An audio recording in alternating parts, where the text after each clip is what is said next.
Well, look, I think Congressman King has put his finger on it, and it raises a very profound question, which is how deep does the corruption go? You have, back then, you had an attorney general, Holder, who we think probably knew about it. You have the Secretary of State. I have a very simple test for Congress. Make the Clinton Foundation publish all of their donations everywhere in the world and publish all their expenditures.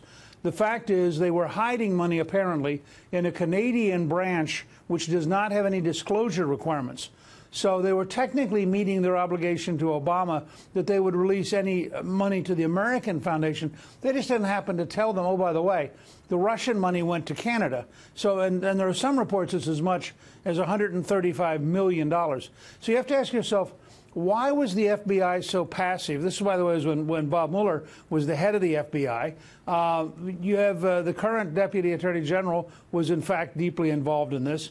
The more you learn about this stuff, the sicker it gets, and the clearer it is that we're going to have a very profound, I think, investigation of the whole thing. People are left wondering where this goes, whether it's the Uranium One deal, which we've followed so closely right here on this show, or the anti-Trump dossier. And Newt, I'll ask you the question we just spoke to Peter King on.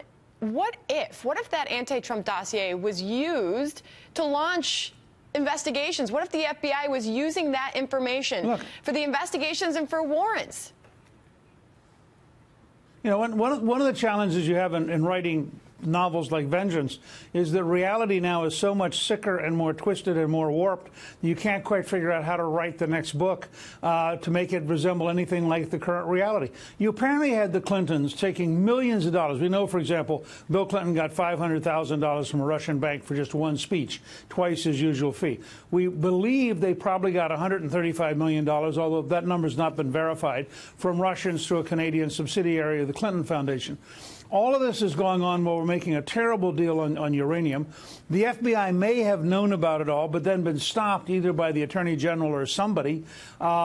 This whole thing, and then think about the arrogance of the Democrats and Secretary Clinton, with all of this in their background, deciding that they will smear Trump with Russia. I mean, the level of arrogance it took, knowing all of this was in their background, to turn and try to smear Trump tells you how out of control and how sick the system is, and why we talk about it as a swamp. And that really is it. Is literally, and I just want to say, it's that sick. I mean, I've been here a long time. I'm a pretty good student of this stuff. The system has grown so corrupt, in many ways it resembles a third world country. And there's so many